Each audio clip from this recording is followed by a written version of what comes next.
When I was a student at university, I quite often used to go with a teenager who had Down syndrome, Matthew, swimming on a Saturday afternoon. It was an initiative run through the Catholic chaplaincy. One day in early summer, we went to a small outdoor pool in a park. There were 3 or 4 other boys in it, and I ended up organising races and games for them, largely so that Matthew could join in and make friends with the others. As we left, the boys gathered round me, and one of them said, "Can you come back next week, mister?" That felt good. I'd created a structure of play for the children, and that had enhanced their enjoyment of the afternoon. The experience obviously made a deep impression on me, given that I can remember it all these years later. It was not a small thing to me that a child had impressed upon me my worth. Now I imagine, well, I know, it would not be possible for a young man to go off swimming with a child with learning difficulties. The children in our parish group were keen to go swimming on one occasion, and when I ran this in front of the diocesan safeguarding officer, she very sensibly advised against anything that involved taking clothes off. And it's always good practice, of course, for an adult not to be alone with a child. The challenge for us is how we as adults in the church can continue to play our part in the upbringing of others' children and enjoy their company, and for us all to stay safe. The recent ICSA report underlined that we have not developed our procedures sufficiently over the last 20 years. Cardinal Nichols acknowledged that the Church's failure is a cause of shame for us. It's a key moment in our interaction with civil society. We have been found to be deeply wanting, and that's not a comfortable feeling. Children have been hurt because we as a church have been insufficiently assiduous. Our bishops are meeting this week, I think, to work out how they can improve the church's response. Clearly, we've come a long way over the last 2 decades, but equally clearly, we haven't come far enough. Perhaps the reason is simply this. Notwithstanding all the goodwill, the collective determination of our leaders, and the drawing upon the expertise of outside agencies, affecting root and branch institutional change is massively difficult. I know this through my own experience.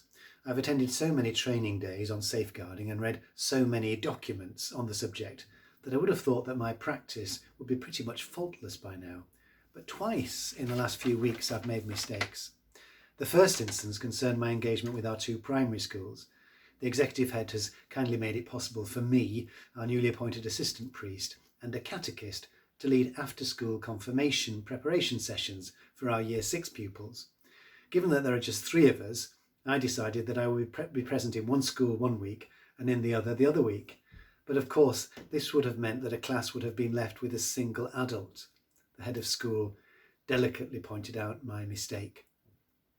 The second instance concerned the great work that a 16-year-old student has done in galvanising the residents on her estate to contribute to the new parish food bank. I couldn't immediately remember whether we might be able to put her name on Facebook. We can't. She's under 18. I then suggested that we might describe her as a student of such and such a school. Our safeguarding officer said no. We evidently have a responsibility to protect this generous-hearted young woman, and by now I should know what we can and can't do, but things have just slipped in my memory. What is different now from when I was first ordained, however, is that we have confidence in our procedures. I was so confused as a young priest sometimes that I was rather afraid of being in children's company. Now I am no longer afraid. There's a parallel here with COVID-19. We know what we should be doing now, whereas in March we were all a bit at sea. And something else has become clear to me.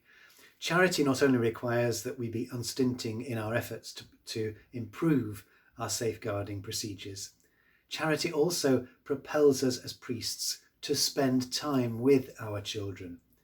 I wrote our children unthinkingly, but I'm glad I did so because they are my spiritual children as surely as they are their parents' biological children. They have a right to enter into an appropriate familiarity with me, and I have a responsibility to make that possible. Yesterday, after our confirmation session, now delivered by 2 priests, not 1, I shared with a member of staff that I was loving interacting with the children. Specifically, this is what I love. I'm moved by the fierce concentration on one girl's face as she strives to integrate what she is hearing with what she already knows about our faith. I am touched by the hesitancy with which one girl half raises her hand and then lowers it again, eager to contribute, yet impeded by shyness. I rejoice when a lad boldly feeds back after a 2-minute discussion with the other lad on his table and offers a perspective on what we are discussing that I had not previously considered. As she was leaving, this member of staff said to me, "And they're loving having you, Father." This side of the beatific vision, it doesn't get much better than that.